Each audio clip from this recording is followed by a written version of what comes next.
Asa diseret. Aku tak metu dhewe. Aku nek metu dadak diseret-seret ki mah angel. Angel yakin. Wis tak metu dhewe. Ning titenono tak tunggu nang repat kepanasan. Nganti telung kedheping paningal. Nek pukulun ora rawuh, piyambak teng repat kepanasan paring dawuh bab tiyang sepuh kula. Dewa-dewa kayangan-kayangan tak gawe sungsang bawana balik. Sulendra bawana, Sela mangumpeng, Cakra ngerang, Nguntara samudra. Swarga dana, swarga maruta tak gawe sungsang bawana balik kayangan. Nembe kemawon kula raosi jebul kadidene lumampahing wanci peteng kepapak obor sastra biar padhang. Menika kadidene sowanipun Panakawan kula kinten menawi Kakang Badranaya. Nanging jebul sareng kula sawang kuncungipun teka mboten wonten menika Bagong Kakang Rada. Wah, dalah. Lha nuwun sewu lho, Dik. Ing atasipun Bagong menika derajate ngaceplik menika namung Panakawan. Nanging lah kok teka saged minggah wonten ing kayangan malah sampun dumugi wonten ing Bale Martikunda Manik. Mongko sasamunipun nglangkungi repat kepanasan menika kedah nglangkungi gepura ingkang mlebet wonten ing Suralaya dipun tunggu dening dewa kalih Cingkara Bala Upata. Lah keteka mboten dipun wangsulaken dening Cingkara Bala Upata. Mongko sasampun menika nglangkungi papan ingkang wiyar. Inggih menika pelataran ageng sakjawining Bale Martikunda Manik agrar para dewa, para dewi, para apsara hapsan kok ora ngundurke Bagong. Ing atasipun derajate ngaceplik kok minggah wonten ing kayangan menika wigatosipun menapa? Kula badhe ndangu dhateng Bagong Kang. Kula semanggaken, Dik, kula semanggaken. Nanging Bagong menika nuwun sewu titah keladuk wani kirang geduga. Gecul murak kakumarucul. Mila menawi wonten tenggenipun aturipun Bagong sajaipun nyelangkrak menika kedahipun panjenengan ageng pangapuntenipun dhateng pun Bagong. Kakang Rada kula sampun mangertos watak wantunipun Bagong. Nggih. Panakawan Bagong sawise aso ingkang dadi napas asat kang dadi riwe padha raja saprapta kita Panakawan.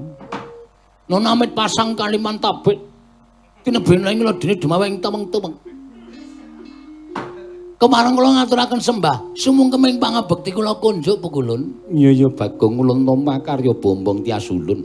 Menapa para saestu panjenengan ingkang asma utawi pepisik Sang Hyang Pukulun Bathara Guru. Iya ulun Bathara Guru. Matur sembah nuwun pukulun yang perjiwatan boyo mirah boyo ingsun. Ngandel mboten. Bagong Wadararja saprapta kita, Hyang Pukulun Bathara Antarada. Wilujeng nering sambikala bekti kula kunjuk pukulun. Ya ulun tampa. Lah pokoke ulun tampa lho ya Bagong. Kula muni ngajimat bari. Wah, jan. Ulun ki pancen lagak-lagane nek ngendika kaya ngono kuwi nganggo semurada guyu, kita aja nirokke. Mekaten pukulun. Ya aja kurang ajar karo dewa. Kita ki nang kayangan. Yen nganti kurang ajar karo dewa ulun cemplungake nang Kawah Candra Dimuka. Aduh nyuwun pangapunten pukulun, sepinten kalepatan kula nyuwun gunging samudra pangaksami. Bagong Padararja, pangestunipun Bathara Brahma Indra. Bathara Indra wilujeng nering sambikala. Iya, pangestulun tampanana. Kula pun dinggo jimat paripe dayana kasantosan pukulun. Bagong, nun. Apa to sababe dene kita tekan kayangan? Sejatosipun kula menika namung kesah sapura-pura pukulun. Mboten wonten tujuanipun. Awit kula dipun olok-olok dening kanca-kanca kula nyiter menika dipun genjrengaken.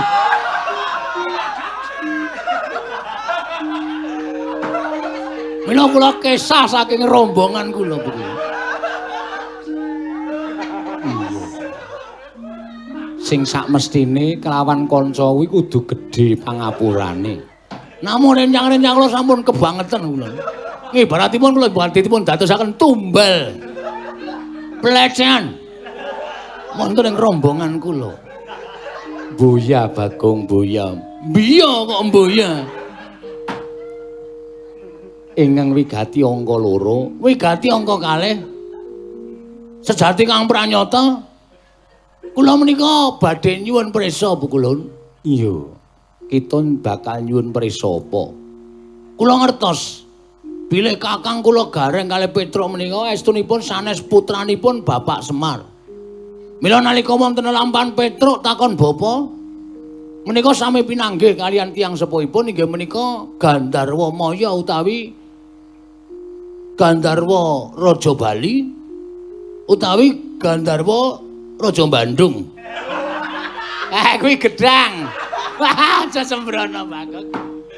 Gandarwa Raja Bali, Gandarwa Raja Maya ora ana Raja Bandung. Kluthuk nutuki ndasmu ki, Pak. Kulon rada pun kejem-kejem kulon.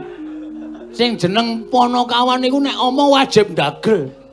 Masa Panakawan ora ndagel niku mengke mboten seneng kalih kula. Iya nek aja sembrono iya nek ngayangan. Mila sowan kula menika jatosipun sareng kula taken kalih Petruk kalih Bagong. Mas Petruk Mas Gareng, udus kowe. Wah, kleru dhewe diudus dhewe. Sareng kula tanglet kalih Mas Petruk kalih Mas Gareng.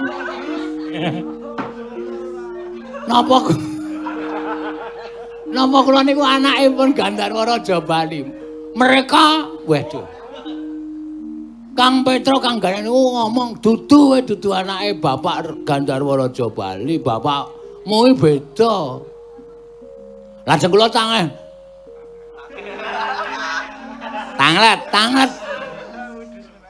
Kamas kula kalih menika. Aduh. Tanglet kamas kula kalih menika. Kowe udu anake bapak, kowe iki beda bapak karo aku. Terus bapakku sapa Mas Petruk, bapakku sapa Mas Gareng. Lah aku ora ngerti apa aku iki kancane bapakmu atau suarane. Mila terus kula mikir, iki sing iso ngekaki pencerahan. Kalawan bapak kula menika namung Sang Hyang Pikulun Jagat Girinata. Awit pukulun menika dewaning para dewa. Pukulun menika kami tuwaning para Jawata. Pukulun menika sampun wonten saderengipun titah wonten ing jagat menika wonten. Ateges panjenengan ngertos silsilah dumadine Bagong menika kepritil. Kepripun? Kula nyuwun priksa dhateng Paduka Iwang Adi Pukulun Bathara Guru. Menawi Pukulun saged njlentrehaken, kula ngaturaken panuwun ingkang tanpa pepindhan. Ewadene Pukulun boten saged ngendikaaken bapak kula mesinten ruwarawe jeneng gatel apa ki? Rawe rantas malang-malang putung kula mboten ajeng wedi kalih para dewa teges Pukulun menika mboten pantes menapa dados dawaning para dewa kula menika saking menika kula mboten narimaken Pukulun dados dewaning para dewa wonten ing kayangan. Tertemtu kula badhe ngamuk ayo liyane tak ajar kowe. Ngamuk ning kayangan. Estu kula badhe ngamuk wonten ing kayangan. Gong wilahing. Lho malah janturan. Buya Bagong. Ulun iki bakal dawuh kelawan jeneng kita. Wah tak kira nek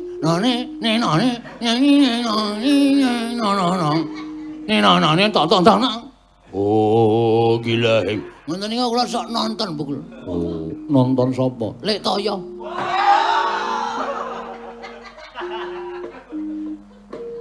Iya, ulun tak jak Jarwo kelawan jeneng kita. Sapa napa Jarwo? Jarwo. Yektine ulun ngerti kedadianing kita kuwi ngerti. Ini namanya pencerahan yang luar biasa ini. Pun mang paring pangandikan. Kula badhe midhangetaken kanthi tetela. Nek pun paring dawuh, iki lho Bagong, bapakmu nang kene iki. Alamat iki, RT iki, RW iki, RT 5.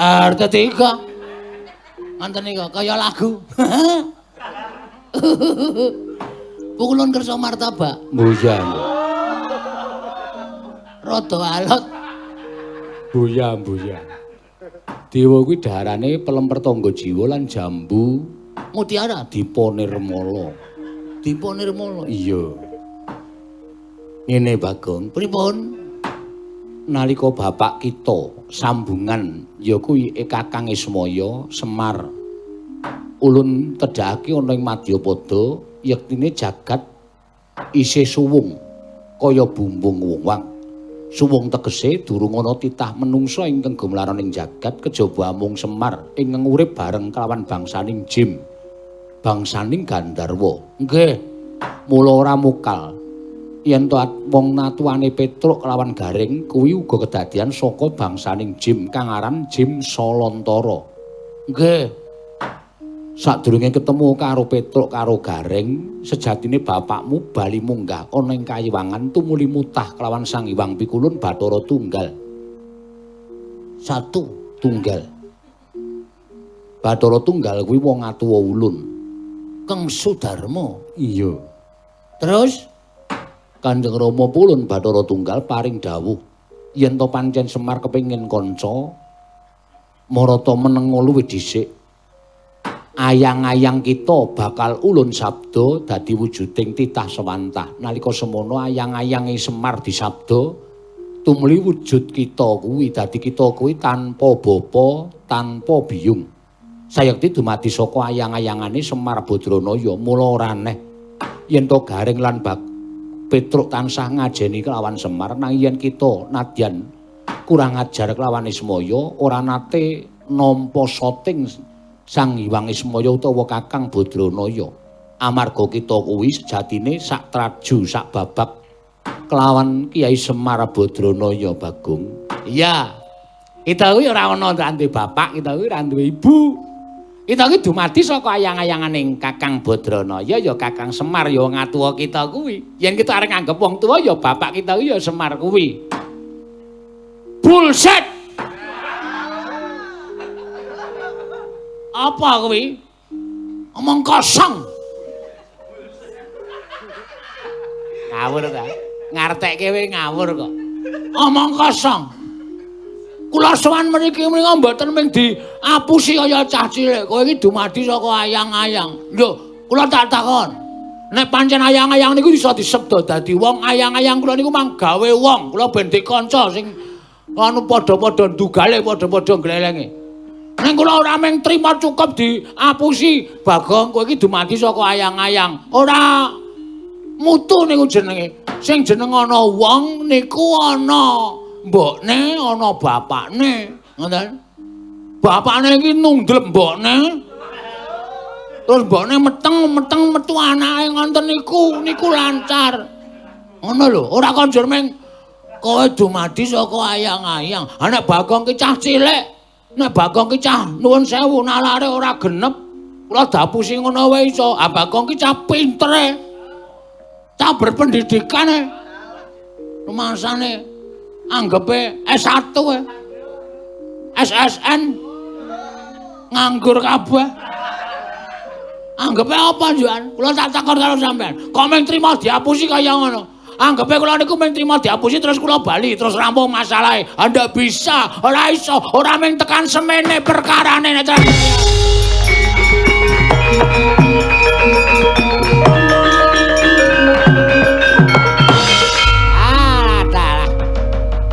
ora kencang waru dayang pak pong mbok bolong kali cedhe sapa sing gawe Bagong aja kaya ngono ya kira aja kaya ngono cah bagus.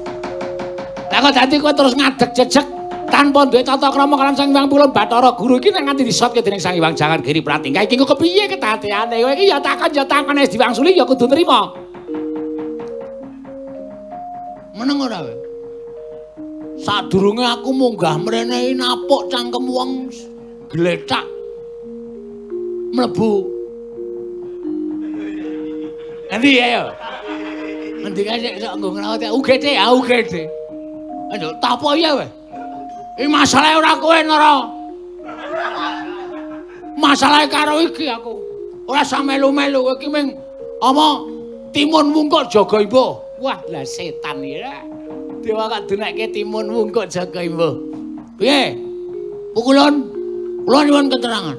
Nek sampean mboten mari keterangan sekolah tak tutup sampean arep jeng mulang sapa Bathara Guru. Arep ngapa sampean? Kudu ngekek keterangan sing gumathak. Wah, nesu kok suarane kok kleru. Gumathak kok gumathak. Kudu jelas. Bapakmu jenenge iki. Nek sampean ora iso nduduke kula ora nrimake. Yakin niku setan nilai jam. Wah nggih. Kula ora nrimake. Kula tetep kudu protes kalian Sang Hyang Pikulun jagat kene Pratingga. Bromo. Ora ana. Udus kowe. Niki sing nganu Endra kok Bromo. Diguru kaya gugup kaya ngatur mripat. Wonten paningal kula Bromo menika ketingal. Ora iso Bromo lagi adang kok. Bromo ora ana Bathara Indra Bagong iki sereten metu njaba mundhak mirang-mirang karo panjenengan ulun. Nggih ngestaken dawuh. Ora usah diseret. Aku tak metu dhewe. Aku nek metu dadak diseret-seret ki mah angel. Angel yakin. Wis tak metu dhewe. Ning titenono tak tunggu nang repat kepanasan. Nganti 3 kedheping paningal. Nek pukulun ora rawuh, piyambak teng repat kepanasan paring dawuh bab tiyang sepuh kula. Dewa-dewa kayangan-kayangan tak gawe sungsang bawana balik. Sulendra bawana, Sela mangumpeng, Cakra ngerang, Nguntara samudra. Swarga dawana, swarga maruta tak gawe sungsang bawana balik negane.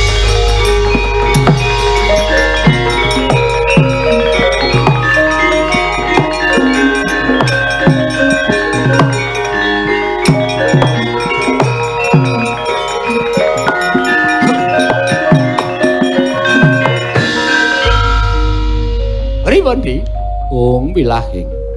Lah kok teko malah perkawisipun namung timbul saking Panakawan Bagong. Lah menika mila Bagong menika nadyan kados mekaten menika. Titah ingkang jinangkung. Mila panjenengan kala wau paring dawuh sumbering gara-gara saking asalipun titah. Nanging titah kala wau dipun prisani ketutupan roning salomba tegesipun boten saged cetha. Margi menika dipun tutupi dhateng pengayomanipun Bagong. Indra wonten timbalan. Dawono marang para Jawata ki nen ngundurake si Bagong yen to pancen berguguk utawa waton ora gelem bali marang Madyapada. Ulun ingkang tanggung jawab lawan Kakang Semar Bagong dibondo. Ulun ingkang bakal paring pengadilan kalian Panakawan Bagong. Nun nyun pamit madal pasilan sing ati-ati aja kaya bocah cilik Bathara Indra. Kakang Narada monggo dikula dherekaken.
Anggro sesumbar lendo bumi konceng kumaluduk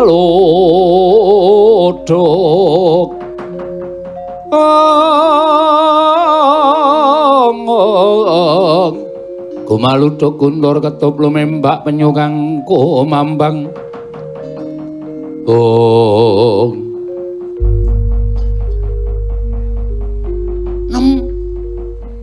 boten dadawa pas. Kula nyuwun kabar pripun pawartosipun anggenipun sampeyan kawuh Sudarma. Aku wis jane wis males lho tak tutke iki. Kaya dadak melu nang kayangan barang ki ya ngapa? Saking tresna kula kaliyan panjenengan.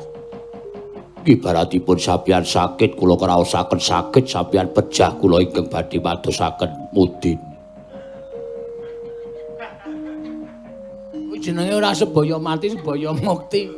Ning pancen cangkemmu rusak. Sakiwang pikulun Bathara Guru kados pundi? Wah, wis muspra tanpa guna, Yem.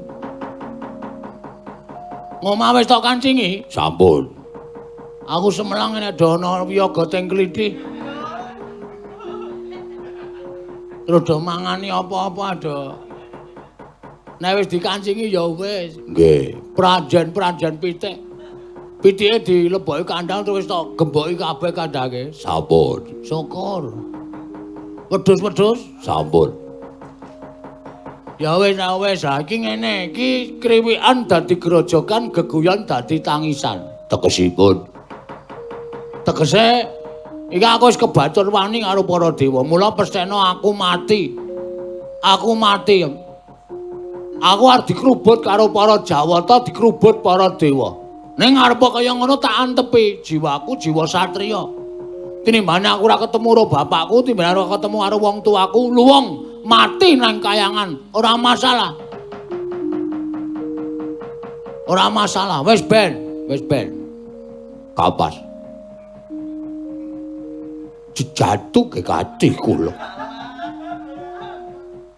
Sesebat kula. Katresnan kula. Menawi kapas sedo. Kula tumpun sinten? To padake aku ora ngerti po, sesambungan muro garing. Heeh. Hah? Apa aku dikira gak ero? Heeh. Aku ki weruh Yem. Cuma aku diem saja. Ada, kowe sok muni golek kayu bakar neng alas, ta? Bareng tekan alas, aja glenak-glenira gareng neng grumbul. Pas, niku boten kok wonten hubungan spesial antawisipun kula karo Pak Digane niku boten. Namung ngrembak babakan panggula wedahi gesang. Wah telek. Telek jemek. Ora mungkin, aku ki ngerti pacake gareng kok. Wis ora usah kuwatir, wis dilakno aku tak mati. Pas, kula tresna panjenengan. Kula tresna kalih sampeyan. Wis ngerti. Ning ngene, katresnan kuwi ora langgeng. Ngono. Katresnan ki ora ana sing langgeng, ora eneng. Tresnane sapa wis to? Ora langgeng. Tresnane ibu karo anak, sakala mangsane anak wis mentas, bakal pisah karo ibune. Katresnane wong tua bapak karo anak, so anake nek wis mandiri, bapakne ya mingkari nyawang. Kala mangsa bocah sok wis ora eling karo bapakne. Oke ngono kuwi. Nggih. Ha ta? Nggih. Kowe ya wis pisah karo mbokmu. Nggih. Sapleh mbokmu tak tibake saka kursi terus lara kae. Nggih. Nggih, Pas. Mulai rasa sok gondali banget perkara katresnane aja digondali banget. Neng donya iki ora ana sing langgeng. Wis to. Cepat atau lambat Gusti mesti bakal misahake. Mbah kanthi cara sing kepiye. Ngono? Nggih, Mas. Ha iki ngene. Dalam hatimu kowe seneng to nek aku iki arep mati karo para dewa? Ateges ora ana sing ngalang-alangi kowe nek kowe golek kayu bakar, ha ta? Mosok golek kayu bakar kok sangune anduk. Boten ya. Alah, aku ngerti kok. Aku tak mapake para dewa. Nggih. Kowe tak jaluk ganteni aku sementara ya. Nggih. Gantosi pripun? Kowe bali tak dandani Bagong, engko ben iso gara-garane klompit. Komplit. Ya. Nggih. Nek ora ana aku, wis gelo penonton. Nggih. Sawangan penonton semene akeh. Sisih kono apa? Kae ireng-ireng do ora obah kae. Kae wit. Nggih. Saking kae wong delok. Nggih. Megengo napas. Ngestaken dawuh. Ngampet tambekan tak suwunke karo sing gawe urip kowe tak cipta iso wujud Bagong. Ngestaken dawuh. Saiki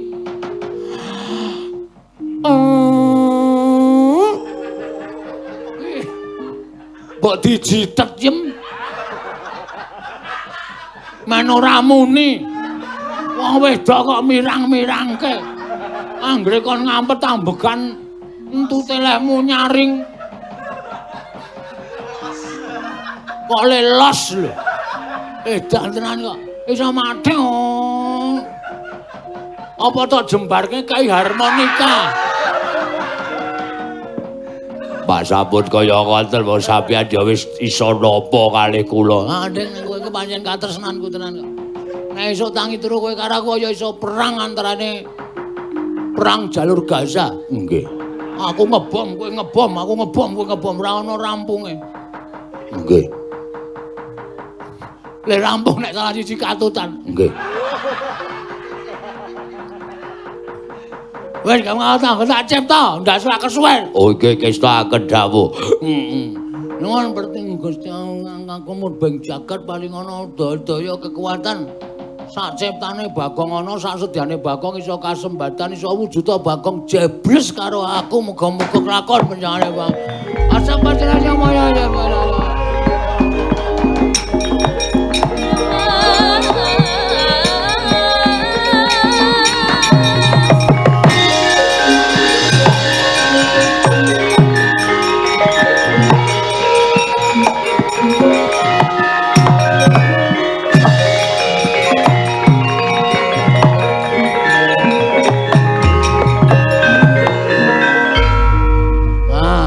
Engko bali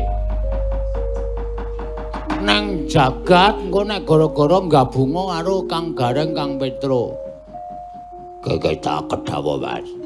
Suarane. Carane putus pundi? Kowe tekan ngomah gawe kolak sandal. Oh iki. Kowe engko panganan telung sendok. Kuwi suarane engko iso padha aku. Gegek tak kedhawa kula pamit wangsul nggih, Mas. Sing ati-ati ndak diwani selado teka wis kono ngati-ati. Nggih. Medhono ndorante ora anjlok lho. Dhuwur kae. Nggih, wis tak kedhawa. Engko anjlok kowe iki saka wanen. Wis kono ge bali kono. Nggih, wis tak kedhawa. Kaling-kalinge kowe dadi Bagong, nek nguyuh ora ndodok. Nggih. Kok lali dadi Bagong nguyuh ndodok ayo. Konangan.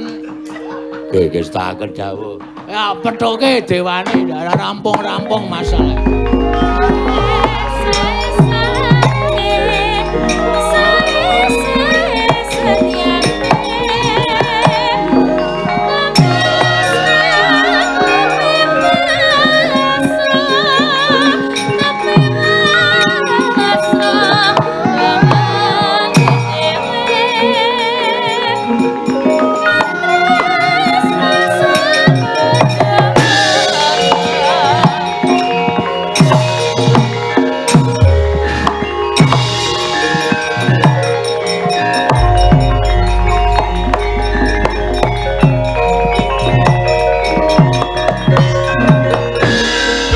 Nututi lamun katututan lamun mangsa prawira diktaya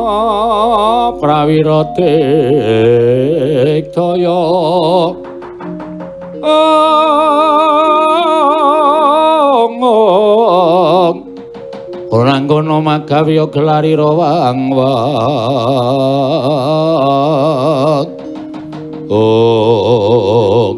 Bagong wonten dawuh apa kula ngemban dawuh timbaning Sang Hyang Pikulun jagat giri pratingkah aku kinen balekake lawan kowe. Lho, sampean nyilih kula napa? Lho. Nyilih kowe piye? Aku dadak dibalekke. Tegese iku kudu bali ning jagat.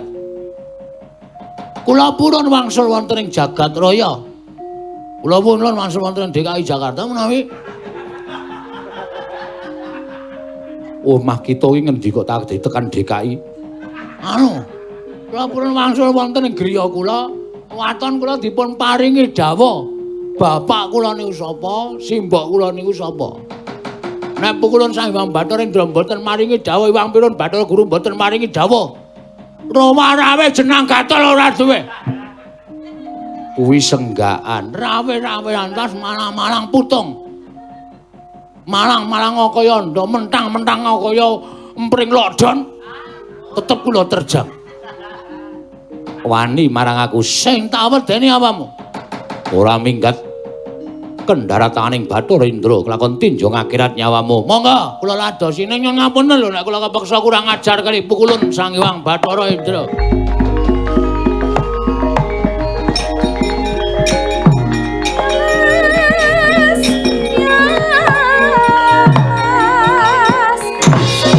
Indra marat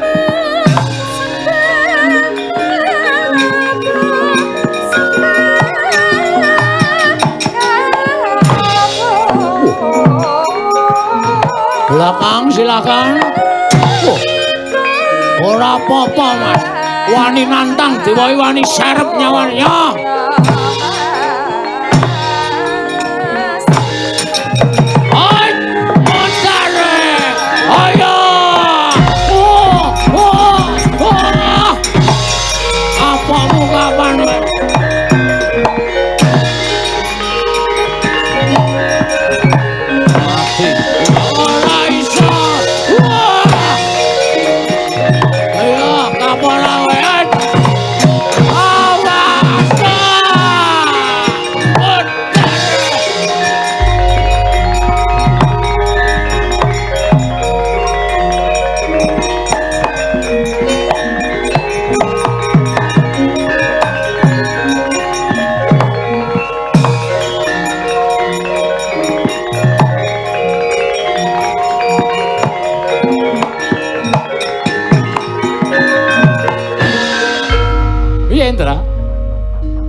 Menawi ndaratur kula dewa-dewa kapure wangsul kemawon. Wa pukulun. Lah kan bali piye? Mangsa kalian Bagong malah kewirangan. Kok kewirangan? Raimu kok mengkilat ki apa?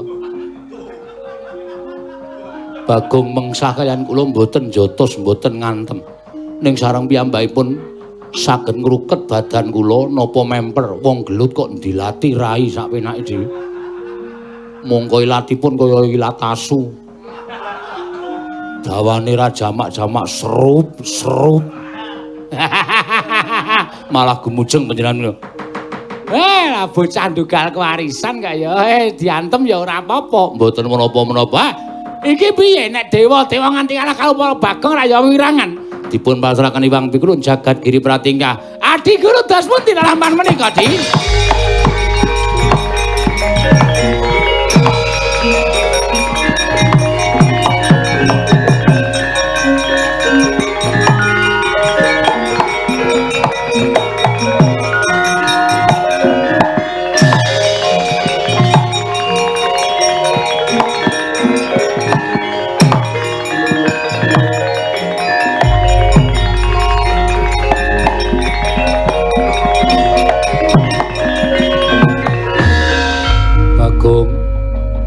Kawan Bagong wonten dawuh pukulun sepisan meneh ulun ngelikake kelawan kita aja tumindak kang ora perlu prayoga ning kayiwangan kula mboten ajeng tumindak menapa-menapa nek napa sing kula tangletke kalih pukulun Sang Hyang Jagat Girinata menika panjenengan paring dawuh lan paring keterangan ingkang sak cetha-cethanipun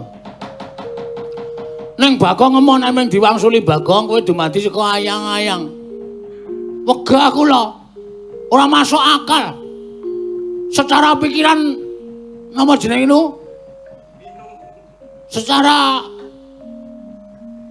sekolahan lho nama jeneng ulun boya ngerti waduh takon sapa ya iki ya secara ilmiah nalar manusia secara jernih dan lancar mboten wonten jamak lumrah ing atase manusa kok dumadi saka ayang-ayang ana ayang-ayang disebda dadi wong terus dadi wong niku model pundi atene saniki nek ana wayangane wit niku terus sampeyan ngendika dadi wit atene donya rungkut banget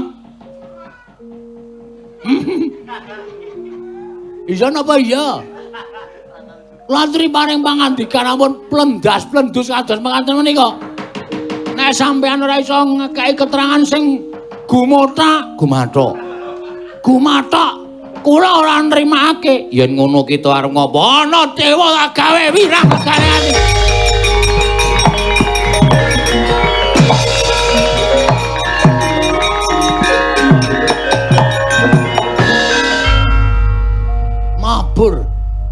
Apa dikira Bagong ora iso mabur? Iso, Bagong nek kon mabur. Untung aku sangu androke bojoku. Iki tak cagaki tengah. Pinggir tak taleni, tak pentrang ngene kena angin kabur mumbul. Tau ya kowe Bathara Guru. Nek ora ngono tak pentang terus rambutku tak obong. Kan kok kaya balon mengudara kae. Perkara ndase kobong mbok ya men. Sing penting iso mabur. Kok nek kurang rambut jabut ke liyane. Sing penting iso mumbul, iso ngoyak Bathara Guru nekane.